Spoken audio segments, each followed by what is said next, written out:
Good afternoon. Welcome to episode 65 of the Blunt Talk Sports Podcast. I'm your host, Anthony Wright, coming to you from the hurricane-like conditions of Atlantic City, New Jersey. Wherever you may be watching or listening, I thank you as always. Like, share, and subscribe. It helps the channel. You can check us out in the Blunt Talk Sports Podcast now on Apple Podcasts, Spotify, and on Substack, and wherever podcasts are available.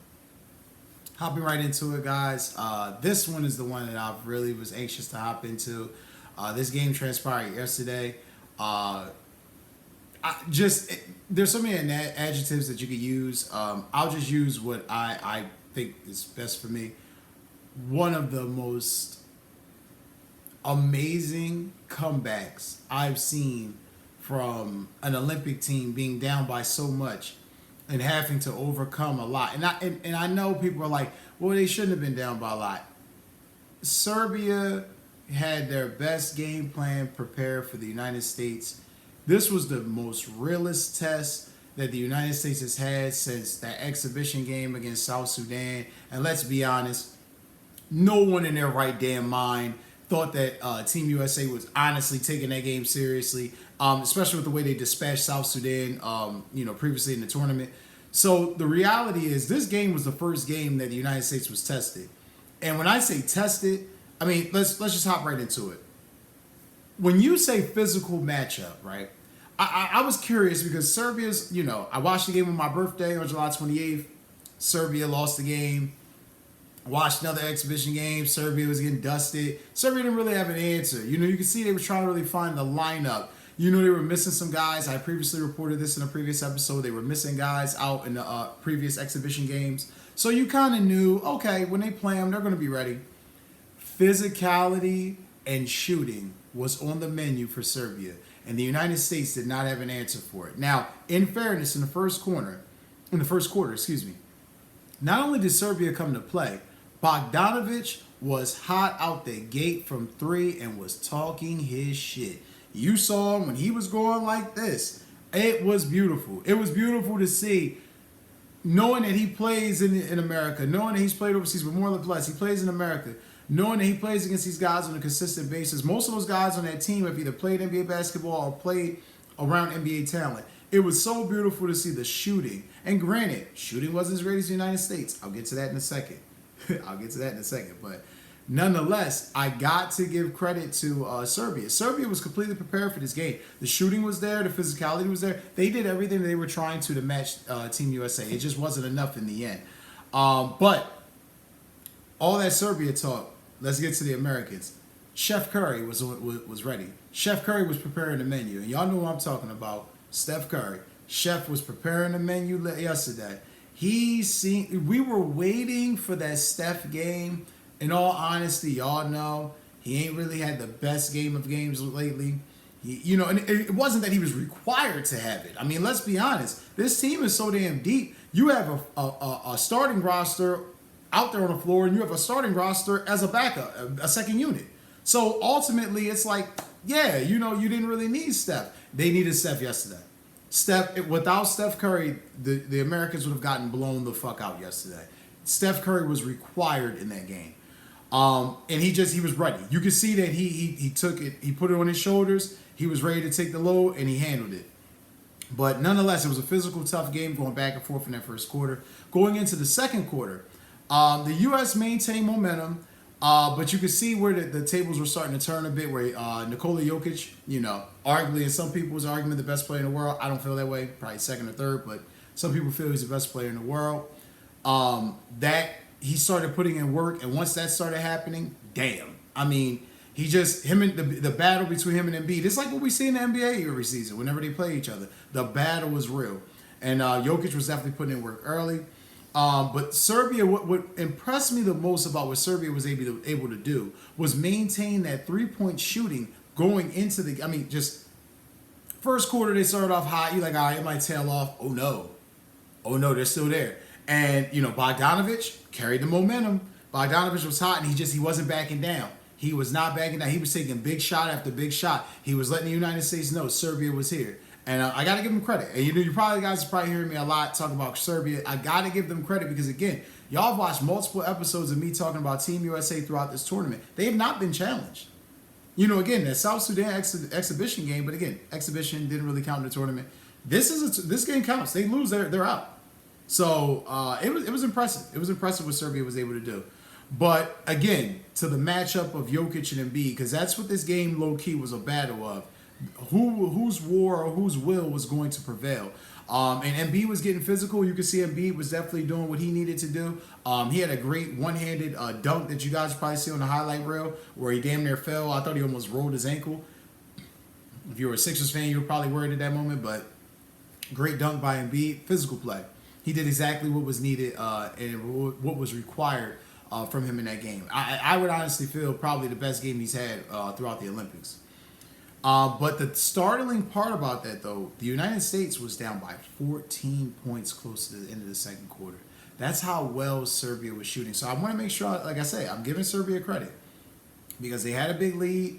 They had the U.S. down at that point by 14. At one point later, I think in the second half, it's down by 17. I'll get to that in a couple minutes. But again, huge deficits. Deficits that the United States was down by, and it looked insurmountable at some points. It really did.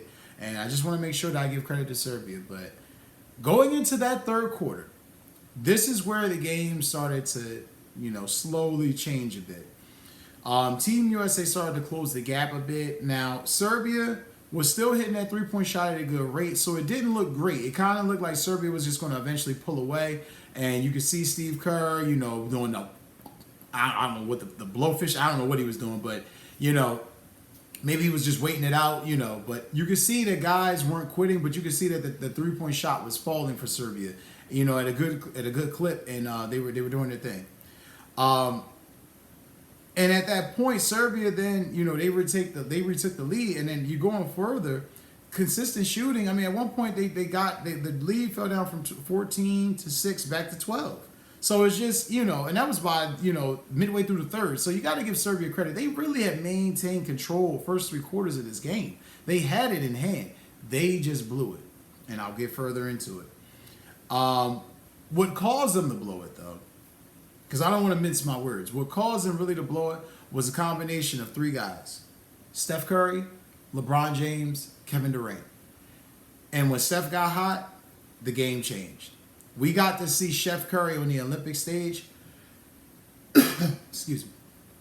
We got to see Chef Curry on the Olympic stage show and prove why he is one of the best and greatest shooters of all time and why he's one of the greatest players of all time. You kind of noticed in the start of that fourth quarter, Serbia started to show weakness defending the three. They had no answer for Steph. It was like as soon as Steph went from fucking hot to nuclear. Once he went nuclear, they had no answer for him. None whatsoever. But LeBron and Embiid also eating up the portions of the paint. It was just showing that Serbia didn't really have after a while, if they couldn't really blunt the USA with the shooting, they didn't really have the interior presence to deflect what the United States could do. Because let's be honest, the United States full of attackers. LeBron's an attacker. KD's an attacker. Anthony Edwards is an attacker. Anthony Davis is an attacker. The list goes on. Jason Tatum. These are guys that will attack the rim. So you're going to get challenged if you're Serbia. And you saw by that fourth quarter, Steph shooting brings the United States back, brings them back into the game. The combination of LeBron, Embiid, KD, it was just too much. And credit to the United States for just having that poise and that reserve to not give up and just keep fighting back. And then when Durant got into the game, he just started cooking. And then, like I said, Embiid gets in on the action, started to become more of an interior paint presence, becoming way more physical. I mean, like I said, I'll debate anyone. This was Joel Embiid's best game of the Olympics. And, he got trolled. People were trying to troll him against, Brazil. They were trying to troll him in the previous game. And Embiid's just been focused. I wish, for some of my fellow friends out there that are Sixers fans, I'm not, but friends that I have out there that are Sixers fans, people I know, being I live in the tri-state area, I wish he had that focus like that all the time, or he had teammates like that, because he probably would go further in the postseason. I digress. But nonetheless, the United States team, they stormed back. And like I said, with the combination of all those guys, Steph, Embiid, KD, LeBron, with 2:20 left in the game, they took the lead. Steph hit a clutch three-point shot, and that got the arena jumping. The Americans were psyched. and they were psyched, and it just seemed like the energy and the momentum was with the American team. And like I said, they were down by as much as 17 and they pulled it out. And it was just a great victory. They showed grit, tenacity, teamwork, camaraderie, and a passion and poise and will to just not give up. And it has me excited. You know, they got France. They played France in the gold medal game. Make no mistake, Wemby and Rudy Gobert have been fucking terrorizing teams in the Olympics. Nonetheless, though, it is going to be an impressive game. It's going to be a very instrumental, monumental matchup, I should say, for lack of better words, because, you know, it's not only just for the goal. I mean, again, Wemby's an up-and-coming player. Rudy Gobert, not really respected in NBA circles. A guy who's definitely cherished on his Olympic team. A guy who's definitely going to be expected to get it done. I'm very interested to see how this French team will play and how the United States will prepare for those big bodies in the paint. Being that, again, you have a team full of attackers. You have a team full of guys that are used to attacking the paint. Do you try to attack this team with shooting, then attack the paint, or do you try to attack the paint and then branch out with the shooting? It's going to be very interesting to see how Steve Kerr does it, but that's kind of the cart before the horse.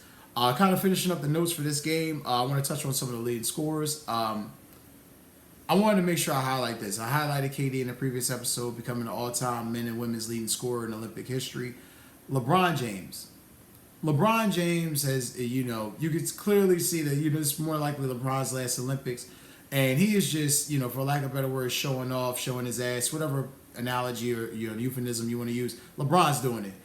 He had the fourth ever triple-double in Olympic basketball history. 16 points, 12 rebounds, 10 assists. All of it was needed.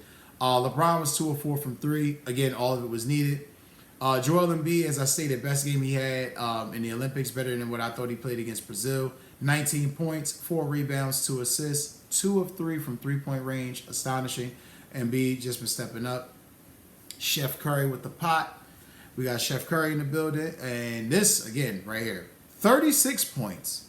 8 rebounds, 2 assists. But the point that I want to highlight, 9 of 14 from 3.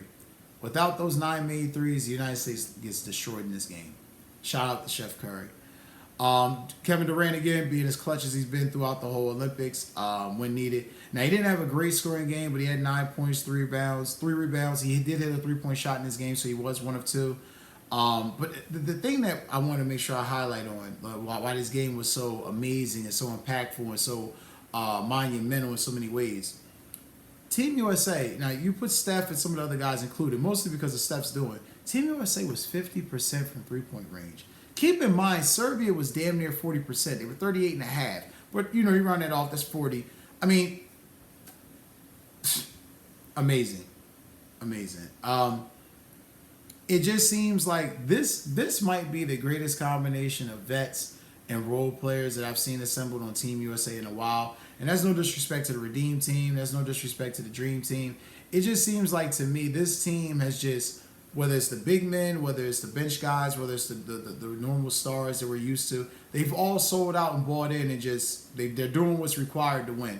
And I would contest, Steve Kerr has done probably one of the best coaching jobs I've ever seen. The lineup changes, the way he's kept guys happy and focused and in the game. Credit to Steve Kerr and Team USA and the way he's just cultivated this roster. It's just been amazing. But I end on this note. The gold medal game again against France will be another true test, especially with Gobert and Wembanyama.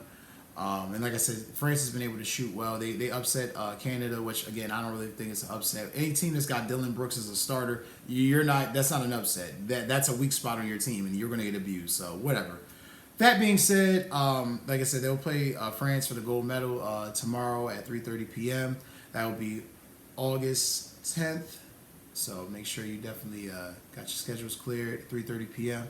Definitely check that out. But that's going to do it for this episode, guys. I thank you as always for watching. You can check us out again on Apple Podcasts, Spotify, and as well as Substack. I thank you as always. Like, share, and subscribe. Take care. You guys have a great night.